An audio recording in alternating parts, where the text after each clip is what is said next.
আমাদের এলাকায় এটা হচ্ছে ওই ব্যান্ডেল যে বালিমোড় থেকে রথটা বেরোয় সেই জায়গাটা, হুগলি ওই কোঅপারেটিভ ব্যাংকের সামনে। আমরা সন্ধ্যাবেলা একটু বেরিয়েছিলাম, তখন হঠাৎ করে দেখছি রথ যাচ্ছে। সাধারণত এটা তিনটে এরকম সময়ই যায় দুপুরবেলায়, কিন্তু ওই বৃষ্টি হচ্ছে বলে আজকে অনেকটা দেরি করে আর কি সন্ধ্যের দিকে রথ টানতে টানতে নিয়ে যাচ্ছে। বেশ ভালোই আমাদের সৌভাগ্য, আমরা একটু দেখতে পেলাম। আমরা এখানকার বাসিন্দা হয়েও সেরকম দেখি না, থাকি না তো। আগের বছরই যেমন আমরা উড়িষ্যার ঢেঙ্কানালে রথ দেখেছি। যাই হোক, এটা দেখলাম, দেখে তারপরে এবার একটু এগোবো। আর বালির মোড়ে তো মেলা বসেছে, ভাবছি কি করে যেতে পারবো, মানে মোড়ে মোড়ে সব পুলিশ দাঁড়িয়ে রয়েছে। তো এসেছি, এখানে দেখছি অনেক গাছপালাও বিক্রি হচ্ছে, কত মানুষজন, দেখে বেশ ভালো লাগছে। খাবার দাবার জিনিসপত্র সবাই বাড়ির লোকজনকে সঙ্গে করে নিয়ে আর কি মেলা দেখতে এসছে।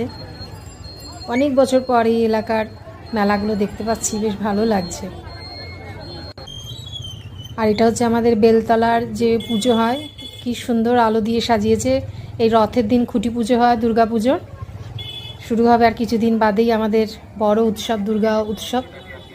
আর একদম বিকেলের দিকে আমরা গেছিলাম হুগলির ওই পিপুলপাতির কাছে,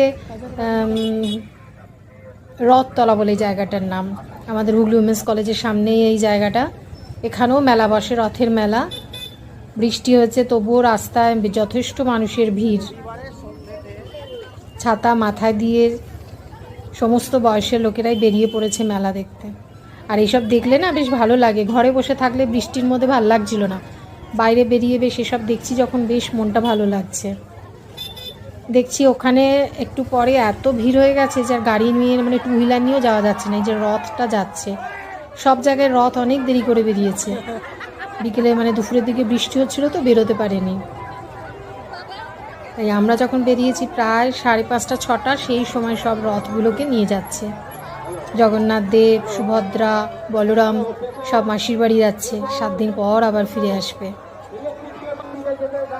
দারুণ লাগে আমার এই দিনটা, সব ফুল ছুটছে, তারপরে প্রসাদ দিচ্ছে।